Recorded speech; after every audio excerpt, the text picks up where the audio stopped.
खुलुमबाय बेयो बड'लेण्ड इंखं टेलिभिजन दिनै 16 मार्च 2023 बृहस्पतिबार खालि सानसेनि बरादखौ नोंथांमोननि खाथियाव लाबोदों आं सदानन्द दैमारिया।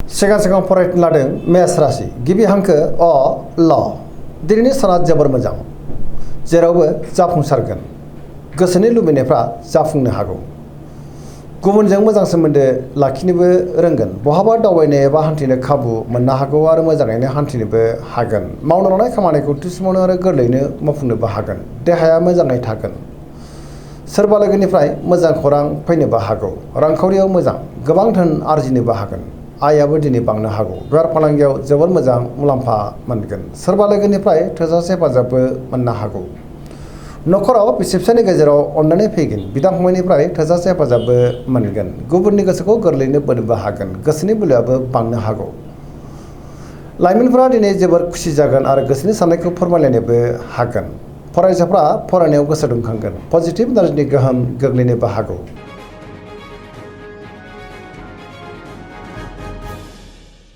वृष राशि गिबि हांखो इ उ ब दिनैनि साना जोबोर मोजां गोसोआ दिनै जोबोर खुसि जागोन गोसोनि बोलोआबो बांनो हागौ मावनो लानाय खामानिखौ थि समावनो मावफुंनो हागोन गोबां मोजां खाबुखौ दिनै मोननोबो हागौ गियाननि आंखाल जानाय नङा गोसोनि साननायफ्रा मोगथाङाव जाफुंगोन समाजाव बयजोंबो मान होजागोन रांखावरियाव मोजां बेफार फालांगियावबो मोजां होनजायो गोबां मुंदांखा सुबुंजों लोगो मोनज्लायनो हागौ नखराव दिनै बिसि फिसायनि गेजेराव अननानै फैगोन बिदा फंबायनिफ्राय थोजासे हेफाजाबबो मोनगोन देहाया मोजाङै थागोन जायखि खामानि मावा मानो मोनफ्रोमबो खामानिखौनो दिनै गोरलैयैनो मावफुंलांनो हागोन लोगोफोरनिफ्राय अनसायनाय मोननोबो हागौ गोसोनि साननायफ्रा दिनै मोगथाङाव जाफुंगोन पजिटिभ एनार्जिनि गोहोम गोग्लैगोन सोरजोंबा बाख्नायजानो हागौ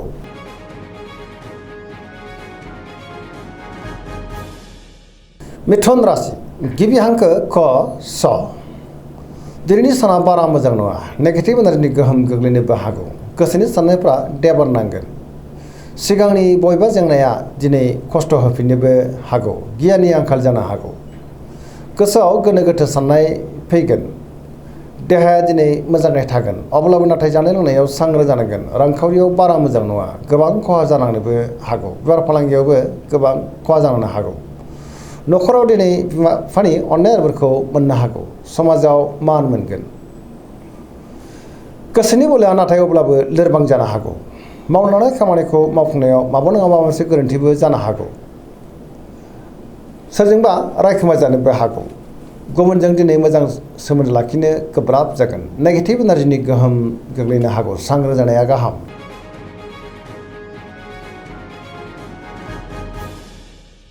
कर्कट राशि गिबि हांखो ड ह दिनैनि साना जोबोर मोजां गोसोखौ दिनै जोबोर गोजोननाय मोनगोन बहाबा दावबायनो एबा हान्थिनो खाबु मोननो हागौ आरो मोजाङैनो हान्थिनोबो हागोन सोरबा लोगोजों दिनै बाख्नाय जानो हागौ गोसोनि साननायफ्रा मोगथाङाव जाफुंगोन पजिटिभ साननाय फैगोन मावनो लानाय खामानिखौ थि समावनो आरो गोरलैयैनो मावफुंनोबो हागोन रांखावरियाव मोजां अब्लाबो नाथाय खरसाया बांनो हागौ बेफार फालांगियाव मोजां होनजायो नखराव अननानै फैगोन समाजाव बयजोंबो मान होजागोन देहाया मोजाङै थागोन गुबुननिफ्राय थोजासे हेफाजाबबो मोननो हागौ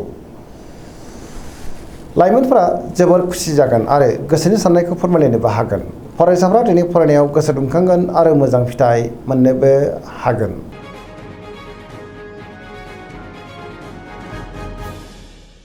सिंह राशि गिबि हांखो म ट दिनैनि साना जोबोर मोजां गोसोआव दिनै पजिटिभ साननाय फैगोन गोथों आरो गोग्गो साननो रोंगोन गियाननि आंखाल जानाय नङा मावनो लानाय खामानिखौ थि समावनो आरो गोरलैयैनो मावफुंनोबो हागोन सोरबा लोगोनिफ्राय थोजासे हेफाजाबबो मोननो हागौ समाजाव बयजोंबो मान होजागोन बहाबा दावबायनो एबा हान्थिनो खाबु मोनगोन रांखावरियाव मोजां अब्लाबो नाथाय खरसायाबो बांनो हागौ मोननो गोनांखौ दिनै मोननो हागोन बेफार फालांगियाव जोबोर मोजां मुलाम्फा मोनगोन गोसोनि साननायखौ गुबुननो फोरमायनोबो हागोन नखराव दिनै बिसि फिसायनि गेजेराव अननानै फैगोन गुबुननिफ्राय थोजासे हेफाजाब मोनगोन देहाया मोजाङैनो थागोन बयजोंबो अनजागोन आरो अनसायजागोन सोरबा लोगोनिफ्राय मोजां खौरां फैनोबो हागौ गोसोआ दिनै जोबोर खुसि जागोन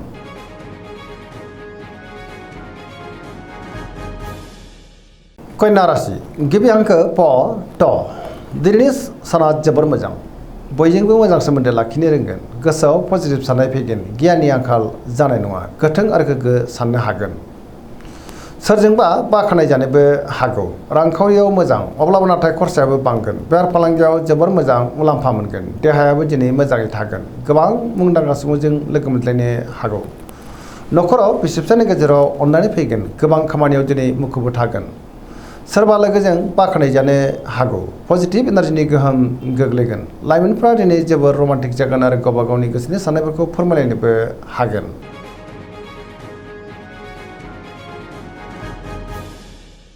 तुला राशि गिबि हांखो र ट। दिनैनि साना जोबोर मोजां। गोबां रोखोमनि जेंनाखौ दिनै सुस्रांनो हागोन। गियाननि आंखाल जानाय नङा। गोथों आरो गोग्गो साननो रोंगोन। सोरजोंबा बाख्नाय जागोन। गोसोनि साननायफ्रा मोगथाङाव जाफुंनोबो हागौ। मावनो लानाय खामानिखौ थि समावनो मावफुंनो हागोन। देहाया मोजाङै थागोन। रांखावरियाव मोजां, बेफार फालांगियावबो मोजां होनजायो। न'खराव दिनै बिसि फिसायनि गेजेराव अननानै फैगोन। समाजाव बयजोंबो मान होजानो हागौ। बेफार फालांगियाव जोबोर मोजां मुलाम्फा मोनगोन। गोसोआ दिनै जोबोर खुसि जागोन। लाइमोनफोरनि गोसोआ जोबोर रमान्टिक जागोन। गोदान थांखि लानो रोंगोन। सेंग्रा सिख्लाफ्रा मोजां खौरां मोननोबो हागौ। गोसोआव दिनै पजिटिभ साननाय फैगोन आरो पजिटिभ एनार्जिनि गोहोम गोग्लैगोन।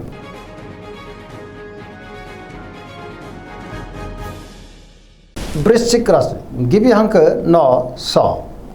दिनैनि साना जोबोर मोजां। बयनिबो गोसोखौ गोरलैयैनो बोनोबो हागोन। गुबुननिफ्राय थोजासे हेफाजाबबो मोननो हागौ। पजिटिभ एनार्जिनि गोहोम गोग्लैगोन आरो पजिटिभ साननो रोंगोन। समाजाव लोगो लेवा बांगोन। मावनो लानाय खामानिखौ थि समावनो मावफुंनो हागोन। गुबुननिफ्राय थोजासे हेफाजाब मोननानै गोसोआ दिनै जोबोर खुसि जागोन। गोसोनि साननायफ्रा मोगथाङाव जाफुंनोबो हागौ। गोसोनि बोलोआबो बांगोन। समाजाव बयजोंबो मान होजागोन। न'खराव अननानै फैगोन। रांखावरियाव मोजां, अब्लाबो नाथाय खरसायाबो बांगोन। बेफार फालांगियाव मोजां होनजायो। देहाया दिनै मोजाङैनो थागोन। गुबुननिफ्राय थोजासे हेफाजाबबो मोनगोन। फरायसाफ्रा दिनै फरायनायाव गोसो दुंखांगोन आरो मोजां फिथाइ मोनगोन। लाइमोनफोरा जोबोर रमान्टिक जागोन आरो गावबा गावनि गोसोनि साननायफोरखौ फोरमायलायनोबो हागोन।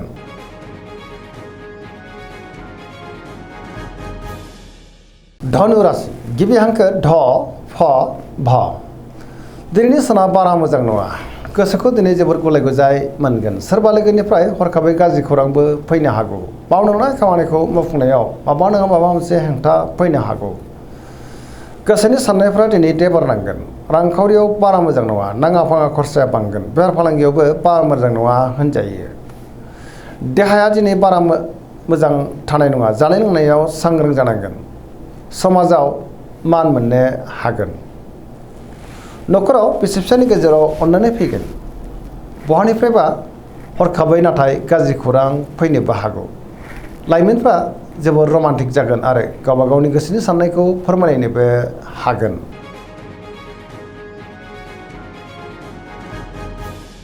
मकर राशि गिबि हांखो ख ज। दिनैनि साना मोजां आरो गाज्रिनि गेजेरजों बाबेनलांनो हागौ। गोसोनि साननायफ्रा दिनै देबार नांगोन। मावनो लानाय खामानिखौ मावफुंनायाव माबा नङा माबा मोनसे हेंथा फैनो हागौ। रांखावरियाव मोजां, अब्लाबो नाथाय खरसायाबो बांनो हागौ। बेफार फालांगियाव मोजां होनजायो। गुबुनजों दिनै मोजां सोमोन्दो लाखिनो रोंगोन। गोदान खामानियाव आखाइ होजेननो हागोन। अब्लाबो नाथाय सांग्रां जानांगोन। माबा नङा माबा मोनसे गोरोन्थि जालांनोबो हागौ। बिदा फंबायनिफ्राय हेफाजाबखौ मोननो हागोन। सेंग्रा सिख्लाफ्रा दिनै गावबा गावनि गोसोनि साननायखौ फोरमायलायनो हागोन आरो जोबोर रमान्टिकबो जागोन। फरायसाफ्रा फरायनायाव गोसो दुंखांगोन आरो मोजां फिथाइ मोनगोन।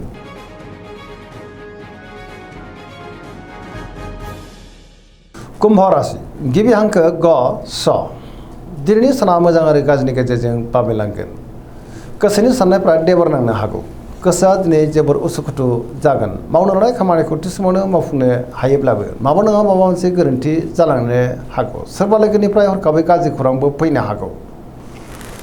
गोबां मुंदांखा सुबुंजों लोगो मोनज्लायगोन। रांखावरियाव मोजां, बेफार फालांगियावबो मोजां होनजायो। देहाया दिनै बारा मोजां थानाय नङा। गोबां रोखोमनि देहायारि जेंनाजों मोगा मोगि जानांगोन। न'खराव अननानै फैगोन। गुबुननिफ्राय थोजासे हेफाजाबबो मोननो हागौ। बहाबा दावबायनो एबा हान्थिनो खाबु मोनगोन।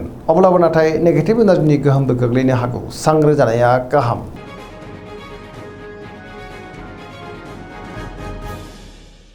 मीन राशि गिबि हांखो ड स।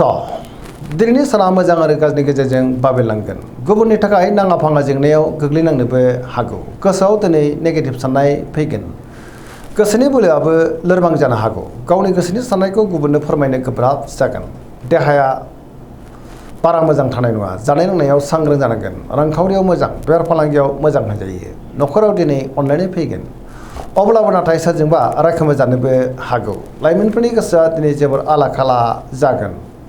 अब्लाबो नाथाय गोसोनि साननायखौ फोरमायलायनो हागोन। फरायसाफ्रा फरायनायाव गोसो दुंखांगोन आरो मोजां फिथाइ मोननोबो हागोन। दिनैनि राशि फरायनाया एसेनोसै। जोबनायाव बेखौनो खावलायो जाहाथे नोंथांमोना सानफ्रोमबो जोंनि बे बड'लेण्ड इंखं टेलिभिजनखौ नायबाय थायो आरो साबस्क्राइब खालामो, लोगोसे लाइक खालामो आरो शेयार खालामो। एसेनोसै, गोजोन्थों।